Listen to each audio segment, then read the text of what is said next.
আজকে দেখা যায় সারা বাংলাদেশের মধ্যে এক শ্রেণীর আলেম ওলামা ওয়াজ নসিহত করার ক্ষেত্রে হক্কানে পীর মাশায়েখদেরকে কটূক্তি করে কথা বলে, অথচ আল্লাহ রাব্বুল আলামিন কত সুন্দর করে তিনি বলে দিয়েছেন আমার হক্কানি, আমার আলেম ওলামা যারা, আমার ওলি যারা, তাদের ব্যাপারে আল্লাহ পাক তিনি বলছেন আলা ইন্না আউলিয়া আল্লাহি লা খাউফুন আলাইহিম ওয়ালা হুম ইয়াহজানুন।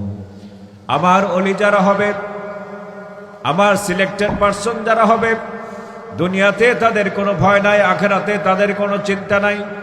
যদি তাদের মধ্যে দুইটা কোয়ালিটি থাকে, যদি তারা পূর্ণ ইমানদার হতে পারে, আল্লাহকে ভয় করার মতো যদি ভয় করতে পারে, আল্লাহ পাক তিনি বলেছেন তারা হচ্ছে আমার ওলি। আমার ওলিদের দুনিয়ার কোনো ভয় নাই, আখিরাতের কোনো ভয় নাই। দুনিয়ার মধ্যে আমি কি নিয়ামত রেখেছি, আখিরাতের মধ্যে কি নিয়ামত রেখেছি তোমরা শোনো। লাহুমুল বুশরা ফিল হায়াতিদ দুনিয়া ওয়া ফিল আখিরাহ লা তাবদীলা লিকালিমাতিল্লাহ যালিকা হুয়াল ফাওজুল আযীম। আল্লাহ রাব্বুল আলামিন তিনি বলেন আমার ওলি যারা হবে, যারা আমার সিলেক্টেড পারসন হবে, দুনিয়ার জমিনে তাদের জন্য সুসংবাদ রয়েছে, আখিরাতে তাদের জন্য জান্নাতের সুসংবাদ রয়েছে। আল্লাহ পাক তিনি বলেন এই যে ওয়াদা আমি আমার ওলিদের ব্যাপারে করলাম, আমার এই ওয়াদার কোনো পরিবর্তন হবে না, আর ওটাই হচ্ছে আমার পক্ষ থেকে আমার ওলিদের জন্য মহা সফলতা। কোন সুবহানাল্লাহ। প্রিয় ভাইয়েরা আমার, এই পৃথিবীর মধ্যে যতজন ওলি ছিলেন, ওলিদের সর্দার ছিলেন আব্দুল কাদের জিলানী, ঠিক কিনা বলেন? যাকে মুহিউস সুন্নাহ বলা হয়।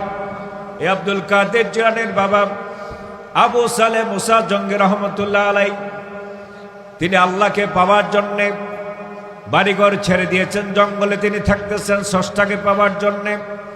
নামাজের সময় হলে তিনি নামাজগুলো পড়েন, আর বাকি সময়টা তিনি আল্লাহর ধ্যান করেন, জিজ্ঞাসকার করেন। ধ্যান করতে করতে আল্লাহকে পাওয়ার জন্য সাধনা করতে করতে হঠাৎ করে ক্ষুধা লাগছে, সাথে কোনো খাবার নাই, নদীর ধারে তিনি হাঁটতেছেন। হঠাৎ করে তিনি দেখতে পেলেন নদীর পানির সাথে একটা ফল যাচ্ছে। ফলটাকে তিনি নিয়ে নিলেন, নেওয়ার পরে তিনি খেয়ে ফেললেন। তারপরে আবু সালেহ মুসা জঙ্গির চিন্তা হয়ে গেল কার গাছের ফল আমি খেলাম, অনুমতি নিলাম না। চিন্তার জগতে ঝড় শুরু হয়ে গেল। আবার তিনি ব্যাক করলেন সেই ফলের গাছটাকে খোঁজার জন্যে। ওনার মনে চিন্তা হয়েছে ফলের গাছ যদি পাওয়া যায়, ফলের গাছের মালিকও পাওয়া যাবে, ঠিক কিনা বলেন? খুঁজতে খুঁজতে পেছনে যেতে যেতে ফল গাছটাকে তিনি পেয়ে গেলেন, ফলের মালিককে তিনি পেয়ে গেলেন। আর বলেন আল্লাহর বান্দা, আমি আপনার পারমিশন ছাড়া আপনার গাছের ফল আমি খেয়ে ফেলছি, সুতরাং আপনি যদি আমাকে ক্ষমা না করেন, আল্লাহ রাব্বুল আলামিন তিনি আমাকে ক্ষমা করবেন না। আব্দুল কাদের জিলানী নানা তিনি চিন্তা করলেন এই ছেলেটা ভালো একটা ছেলে, আল্লাহওয়ালা একটা ছেলে, সুতরাং তাকে আমার সাথে রাখা দরকার, তাকে আটকানো দরকার। বৃহৎ একটা পরিকল্পনা চিন্তা করে আব্দুল কাদের জিলানীর নানা আবু সালেহ মুসা জঙ্গিকে তিনি বললেন যদি ক্ষমা পেতে চাও, দুইটা শর্ত তোমার জন্য আছে। প্রথম শর্ত হচ্ছে আমার কাছে 12 বছর তোমাকে থাকতে হবে। আবু সালেহ মুসা জঙ্গি তিনি বললেন ক্ষমার জন্য 12 বছর আমি আপনার সাথে থাকতে রাজি আছি। 12 বছর তিনি থাকলেন, যা বলেন তাই কাজ করলেন।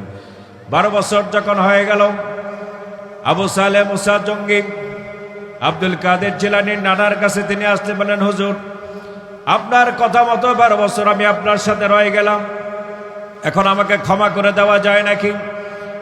আব্দুল কাদের জিলানীর নানা তিনি বললেন আরেকটা শর্ত পূরণ করলে তোমাকে ক্ষমা করে দেওয়া হবে। আবু সালেহ মুসা জঙ্গি রহমতুল্লাহ আলাইহি তিনি বললেন আমার তো ক্ষমা নেওয়া দরকার, বলেন আরেকটা শর্ত কি?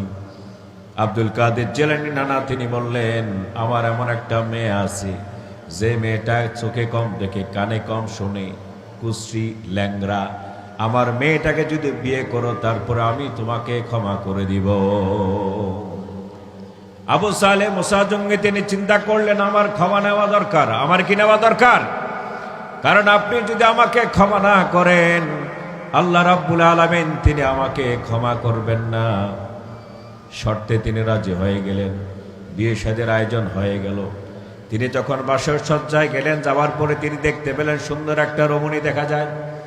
ভয় পেয়ে গেলেন যে মুরব্বী বলল কি, আর ঘরের মধ্যে আসার পরে দেখে উল্টা। আবার তিনি চলে গেলেন যে হুজুর আপনি বলছেন আপনার মেয়ে কালো কুশ্রী। ঘরের মধ্যে যাওয়ার পরে দেখি সুন্দর একজন নারী বসে আছে। কথার সাথে কাজের তো মিল পেলাম না। আব্দুল কাদের জিলানী নানা তিনি বললেন যে এই মেয়েটাকে তোমার ঘরের মধ্যে দেখছো, এটাই আমার মেয়ে। বলেন না সুবহানাল্লাহ, এটাই আমার মেয়ে। আবু সালেহ মুসা জঙ্গি তিনি প্রশ্ন করলেন, আপনি তো বললেন কুশ্রী, কালো, কানে কম শুনে, চোখে কম দেখি, ল্যাংরা আতর, এই কথা কেন আপনি আমাকে বললেন?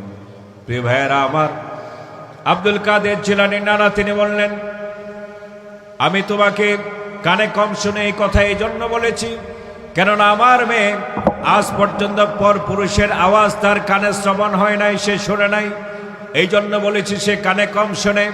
তাহলে আপনি কেন বললেন চোখে কম দেখে? আব্দুল কাদের জিলানী নানা তিনি বললেন, আমার এই মেয়ে পর পুরুষ আজ পর্যন্ত দেখা নাই, এই জন্য আমি বলেছি চোখে কম দেখে। তাহলে আপনি কেন বললেন আপনার মেয়ে ল্যাংরা?